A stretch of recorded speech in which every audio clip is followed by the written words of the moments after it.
Hi guys, and welcome back to another Forbidden ASMR episode. Today I'm going to be doing a bit more like soft-spoken again, but obviously this time for the Forbidden ASMR instead of the true crime, like mixing it up a bit. I just want to say before we get on into it that I got my brows laminated, I think it was Friday, and I'm filming this on Monday, so yeah. I really like them. It just makes them look more fuller, and yeah, I just love it. You see the little axolot I've got, the blue axolot, so cute. But yeah, anyway, yeah, I just sort of say that I have had them laminated before in the past, but I thought I'd do it again because I was like, oh, but I'm currently, like, today not feeling very great. Like, it's, for my girlies, it's that time, if you know what I mean. And also, my skin's not looking great because it's that time. I'm in more pain. I'm colder. And I've got a headache or a migraine, but anyway, I really was struggling to film today, but I was like, I'm just gonna do it. And yeah, but literally just put on some powder foundation and some eyeshadow and mascara. That's literally all I've done. But anyway, let's get on into it.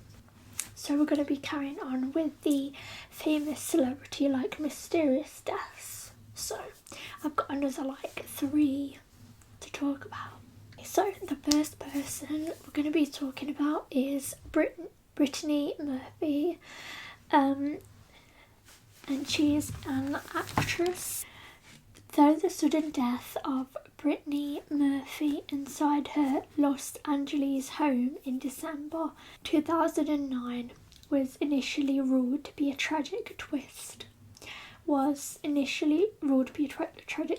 of fate. The sheer shock of her demise led many to suspect foul play. The rising star found fame in the hit film Clueless, which obviously, iconic film, I love Clueless. I could watch it like so many times, and Mean Girls, like, I just love it.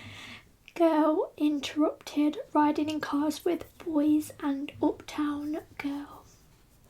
Brittany Murphy was found dead in the bathroom of her Hollywood Hills mansion just before Christmas on December the 20th, 2009. The first autopsy report listed pneumonia, iron deficiency anemia, and multiple drug intoxication as the cause of Brittany Murphy's death, though no illegal substances were found in her blood. And then 5 months later, her husband, Simon Monjack, died in the same mansion under eerily similar circumstances, which is just really weird. Like, how close her and her husband died together, and it was like similar circumstances and same place, everything. It's just so weird. Ever since, disturbing theories about how Brittany Murphy died have emerged. By the end of 2009, Brittany Murphy's career had deflated. She was dropped from a number of film roles after tabloid rumours of her abusing substances spread through the industry. She was painted as tardy and unfocused, barely able to hold her lines because of her bad drug habit. However, her husband claimed that the rumours were started by former managers and agents to sabotage her career. On the flight back home, her husband and her mother became sick with, I'm going to put the name up here because it's such a long name that I'm not going to try and pronounce it. The bacteria responsible for staph infections. Monjack was reportedly so sick that they had to perform an emergency landing mid-flight to take him to the hospital. When they returned, the couple reportedly remained ill and were treated for pneumonia. Then, in the early morning of December the 20th, 2009, Brittany Murphy collapsed on the balcony of her Hollywood Hills mansion. She was lying on the patio, trying to catch her breath, her mother recalled. I said, baby, get up. She said, Mummy, I can't catch my breath. Help me, help me. Because Murphy had been sick for 6 weeks at this point, and because, as her mother claimed, she had a flair for the dramatic, her cries weren't taken seriously. Monjack remembered that she said to her mum, I'm dying, I'm going to die. Mummy, I love you. Hours later, Murphy collapsed for a second and final time in her bathroom. She was rushed to Cedars Sinai Medical Centre, where she died at only 32 years old. And it's just awful, like, it's kind of a bit annoying how Mum was like, oh my god, you're being dramatic, because I get that sometimes, like, there's people that, you know, whenever, like, something health-wise is going on, they're like, oh my god, like, I need to go to hospital, I need to get checked out, etc. But, like, sometimes it can actually be serious, so that's the thing. And it's so sad, like, 32 is such a young age, like, she had, like, so much left of her life to live and, like, her career and things. The Los Angeles County coroner ruled the death of Brittany Murphy as accidental.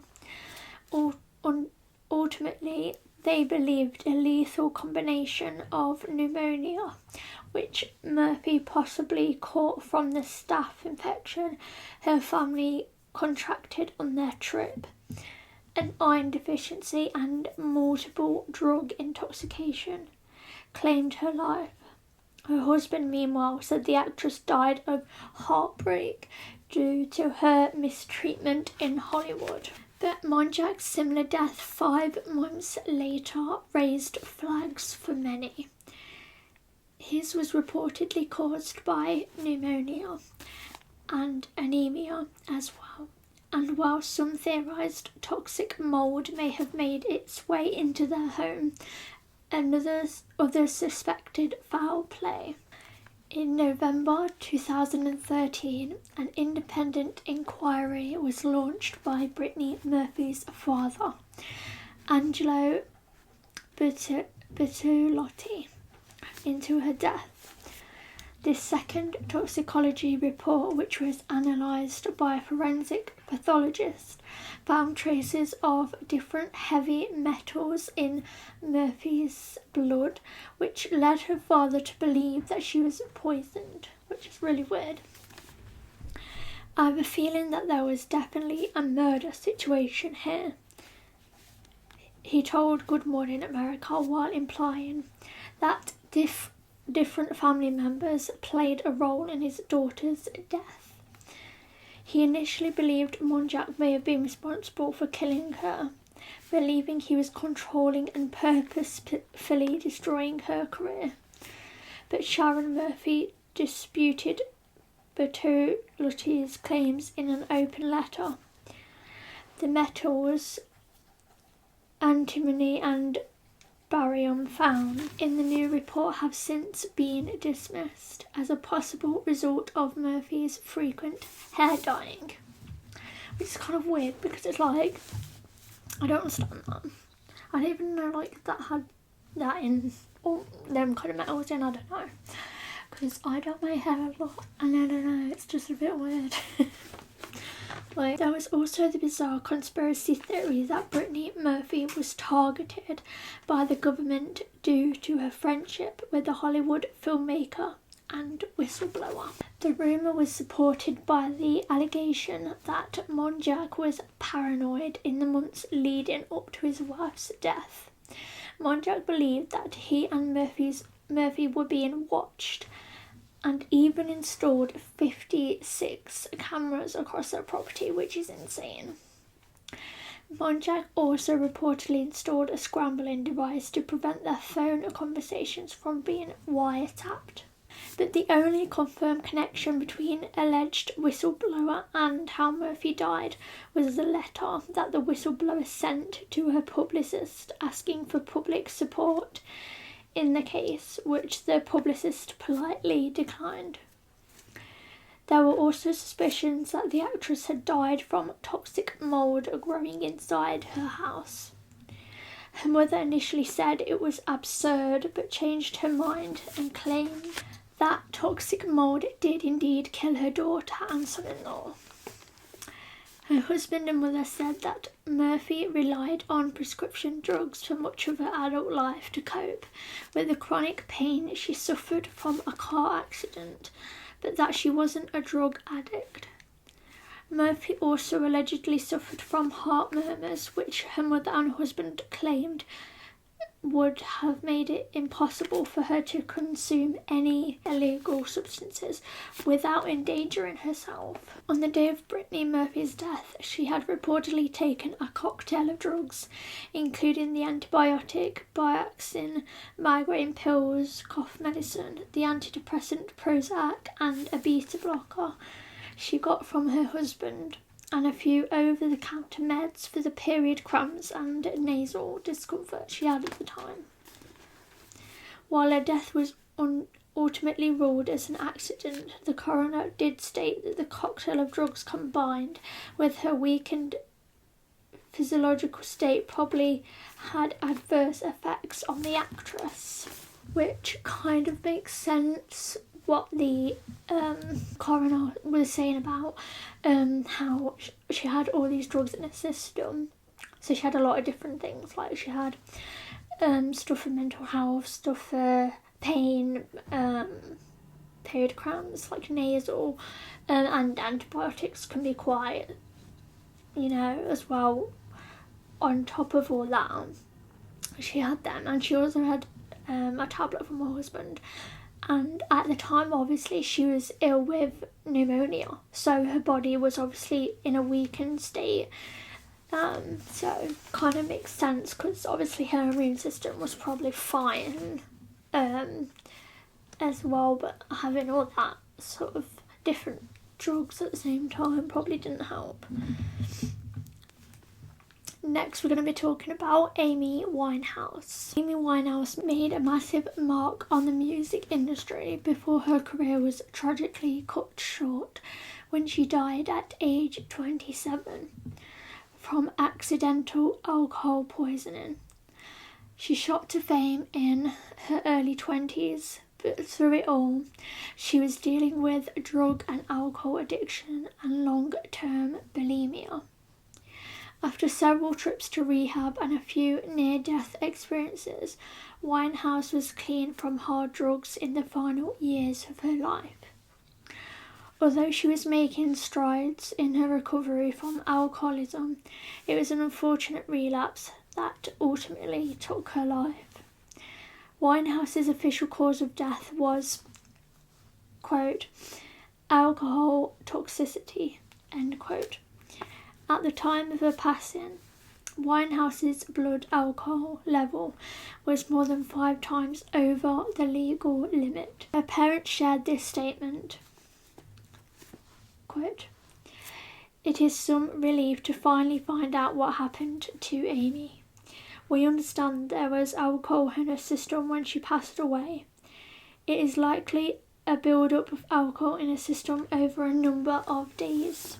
The court heard that Amy was battling hard to conquer her problems with alcohol, and it is a source of great pain to us that she could not win in time, end quote. Winehouse's father said that in the time leading up to her death, she was the, quote, happiest she's ever been for years, end quote. A second inquest into Winehouse's death was conducted in 2013. After an investigation concluded that coroner Greenaway didn't have the correct qualifications for the role, according to the BBC. The verdict was the same as the first inquest. Winehouse died of accidental alcohol poisoning. Winehouse died on July the 23rd, 2011. Her exact time of death is unknown. Authorities said that she had likely been dead for several hours before she was pronounced dead by emergency workers at 3:54 p.m. Winehouse's doctor, Christina Romet, later told the court during an inquest regarding Winehouse's cause of death that she saw the artist the evening before her death. People reported at the time. The physician said Winehouse was tipsy but calm and coherent and able to hold a conversation during the visit. Romet added,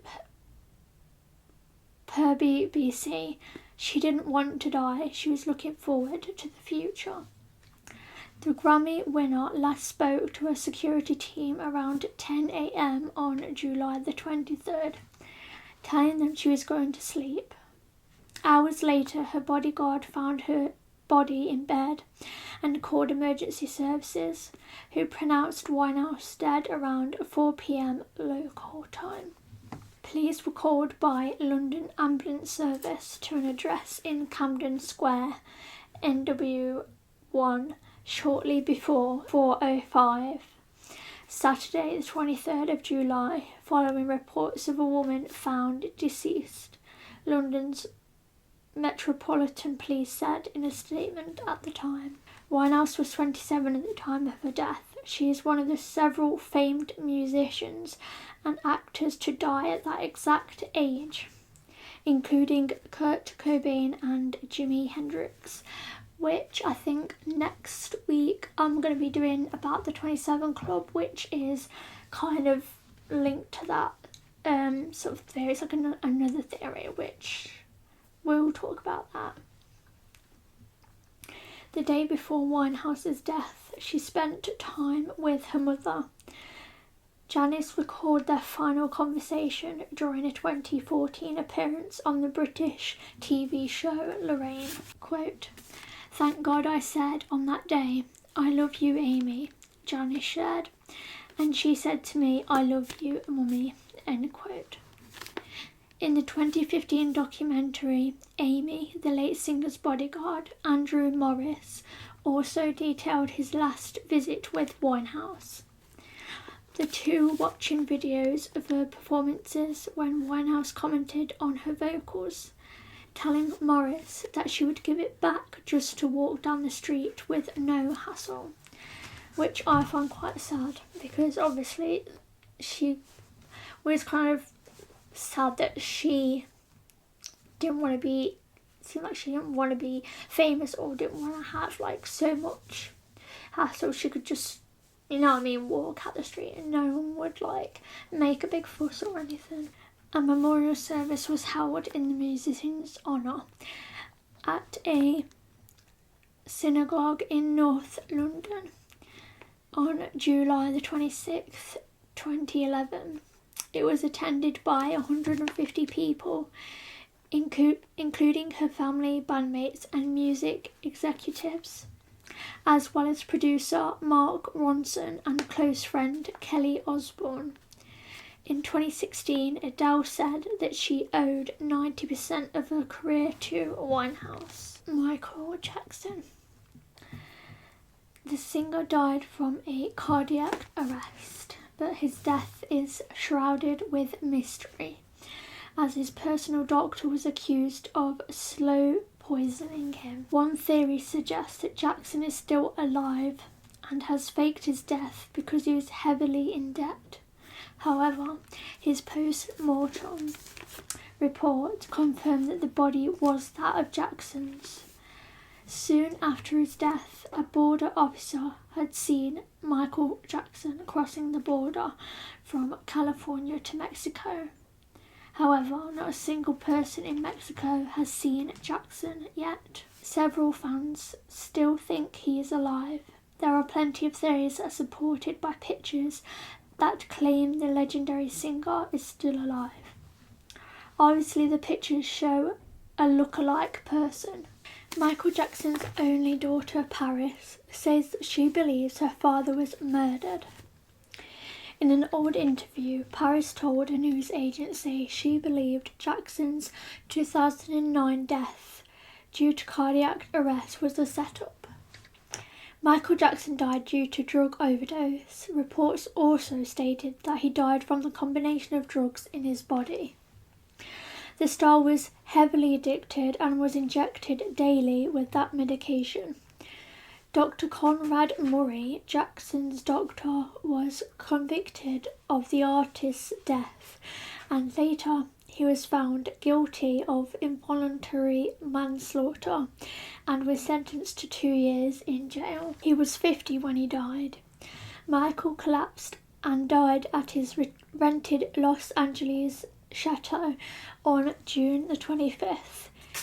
Investigators were reportedly focusing on the role of a powerful sedative, Diprivan, found at Jackson's home after his death.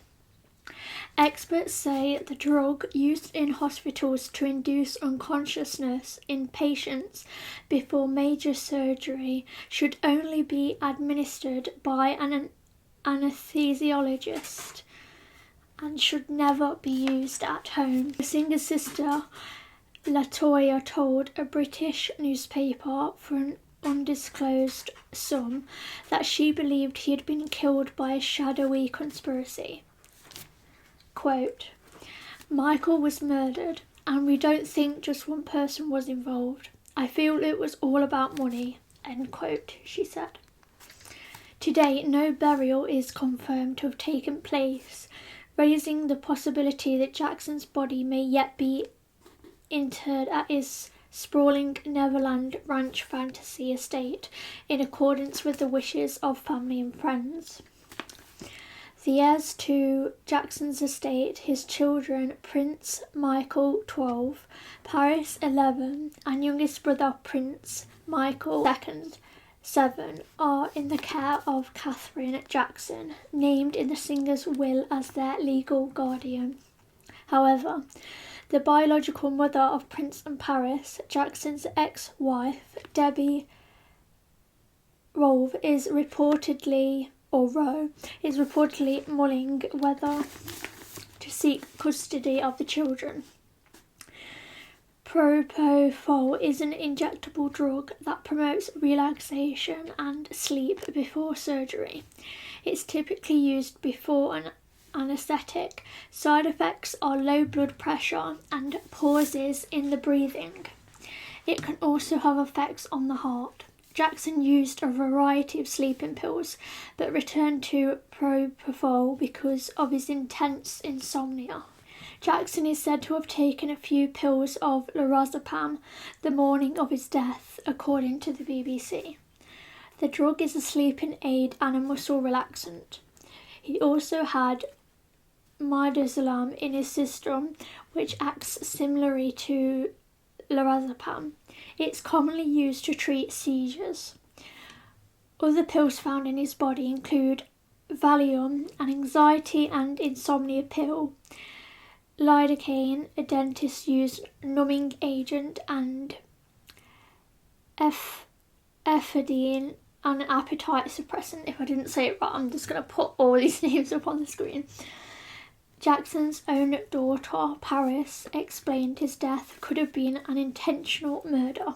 Quote, "He would drop hints about people being out to get him, and at some point he was like, they're going to kill me one day. It's obvious. All arrows point to that. It sounds like a total conspiracy theory, and it sounds like BS. But all real fans and everybody in the family knows it. It was a setup. It was BS." End quote. Prince recounted the day his father died 4 years ago. He saw his father, quote, "hanging halfway off the bed, his eyes were rolled back," end quote, when he ran into the bedroom where Dr. Murray was doing CPR in a futile effort to revive him, he said. I just think it's really sad, like, a lot of these actors, like famous artists, musicians, they always end up with, like, either drug or alcohol or something like that, concoctions and stuff. But I think it is really weird how his doctor was supposed to look after him, and yet he gave him a drug that like was meant for surgery, like major surgery, like going under. That's what that's for. Like it's not the same as a sleeping pill. Like, it's very different. I get like he might be really struggling with insomnia, but like that's not good. And also it even said on the thing that like it can affect your breathing, it can affect your heart rate and your blood pressure, which is very dangerous, especially if you're taking it quite regularly as well, or like a high dose of it. Yeah, it's a bit, I don't know, but let me know what you guys think anyway to any of these theories. And the last person we're going to be talking about is Marilyn Munroe. So here are some questions from the website that I looked up about her death and conspiracies around it. So these questions are not my own questions. These are just from some person who's written an article on the website. So, number 1, why would she kill herself in the nude? Number 2, why was there no glass of water by her bed at the crime scene if she swallowed a lethal number of pills? Question 3. Why did it take an hour or more before the LAPD was called after she was found dead? Question 4. Why would a housekeeper mysteriously begin washing the sheets she died on that morning? Question 5. And why did the beachfront neighbours of Robert Kennedy's brother-in-law report that land had got in their pools because a helicopter landed and helped Kennedy escape his lover's crime scene? He was seen at Marilyn's house the day she died, JFK. Marilyn Munroe was found dead in her home on August the 4th, 1962. She was discovered lying nude on her bed, face down, with a telephone in one hand. She died from an overdose of sleeping pills, so quite similar to Michael Jackson. The coroner's toxicology report stated the official cause of death was acute barbiturate poisoning, and ruled out the possibility that it was accidental because the doses were well over the lethal limit. However, rumours almost immediately began to surface that foul play was involved. Speculation that the CIA, Central Intelligence Agency, was behind Munroe's death, drawing their tenuous support from rumours about Munroe's romantic involvement with Robert Kennedy. There were also rumours of her involvement with President John F. Kennedy, which started when he was a senator. The theory posed that the CIA arranged to have Munroe killed either because the Kennedy brothers shared too many state secrets with her, thus making her a threat to national security. There are alleges that the Kennedy who had claimed Munroe's heart was not John, but his younger brother Robert, and that she was sleeping with both brothers during the same period. It suggests that the deep depression which led to Munroe's overdose was prompted by Robert Kennedy ending their affair. Let me know what you guys think of that theory and all the questions that was raised. I think it's quite interesting. But yeah, let me know your theories and thoughts regarding each one of these actresses and musicians in today's episode. And thank you for watching as well.